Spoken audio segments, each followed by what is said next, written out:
All right, let's talk about prediabetes, the disease that no one seems to be talking about, that 93 million Americans have. I've made a video on this before, but I want to go into the number one, really just the how to manage this and how to actually take control if you do have this or if you don't know. If you don't know, that means you should probably go and get your blood work done. So that's actually a good segue into what are these steps that you can take, because you can't rely on anybody else to do this for you.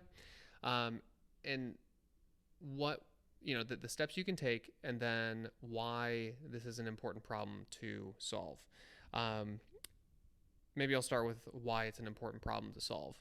I work with people every single day in the hospital who come in with a blood glucose of 400, 500, as high as 900, and their A1C over 10, which is well into the diabetic range.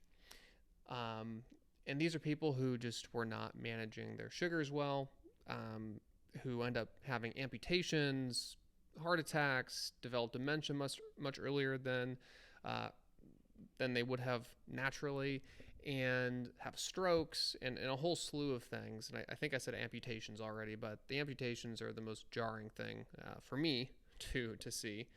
But this happens every day, and I think it's estimated that something like 10% of the population or more has diabetes. And then if 93 million have prediabetes, that's an unfathomable amount of number of people who have this disease. So we don't take it seriously enough, and it's actually not that hard to manage. You can just make some very minor lifestyle changes to control it pretty significantly. So number one is make sure you know your numbers. So get your blood glucose taken. So you will have to get a blood draw. You can go to a lab. You can go to your primary care provider, who could send you to a private lab. Hopefully they take your insurance. If they don't, the tests are actually really cheap if you pay out of pocket too. If you just got your fasting blood glucose, your A1C, and like your fasting insulin, that would cost you, I want to say, $50 or less. So even if you just did that to see where you're at, you would be ahead of a lot of people who just ignore this stuff. And unfortunately, if you ignore this, it doesn't go away. You ignore it and then it comes back to bite you in the ass later on. So it's not like, oh, I'm just gonna wait and see what happens. Don't do that. I see what happens to those people every day. Please don't do that. It's like, I've made lots of videos about back pain. It's like if you just ignore your back pain and it just keeps getting worse and worse and worse and worse, and you don't do anything about it, you keep doing your same thing over and over again, it's probably not going to get better. Sorry, my dog is doing some weird stuff over there. So that's number one. Know your numbers. There are other blood tests you can get, but start with that. That's the cheapest route. And then the second thing is doing a low-carb diet. Just reducing the amount of carbohydrates or simple carbohydrates that you're having, like breads and pastas, and supplementing those for other things like sweet potatoes and whole wheat type breads and pastas. So, and just reducing your overall carb intake,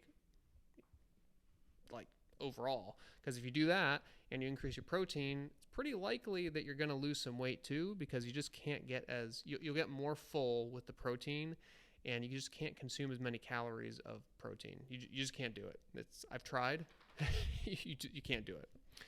So those are the two things. Just basically knowing your numbers, knowing your diet, knowing your carbohydrate numbers as well, so getting those down.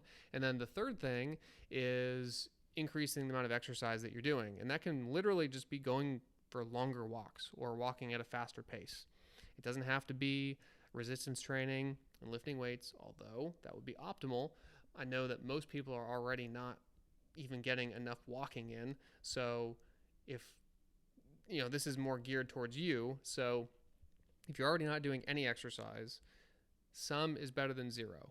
Okay? Some is better than zero. I'm going to repeat that again and again and again. Some is better than zero. So make sure that you're at least getting outside some. If you live in a cold or really hot environment, hopefully you can get some sort of treadmill in your home. You can get really cheap ones from Amazon that actually fold up if you don't have a lot of space too. And there are many ways to get that exercise in. Some is better than zero. And then as you build the habit, you can continue to increase the amount that you do over time. It doesn't have to be an all or nothing thing. In fact, if you're not exercising already, I've made other videos about this, that you can't just go 0 to 100, like 0 minutes of exercise to 100 minutes of exercise per day or per week and think you're going to be able to maintain that. You have to do things that are where you're able to maintain it. And once you can maintain the amount that you're doing, then you can increase it, but not until then.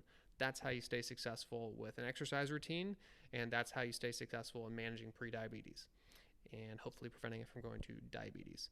Anyways, thanks for watching. Feel free to subscribe if this was helpful for you. Share it with a friend because they probably have prediabetes.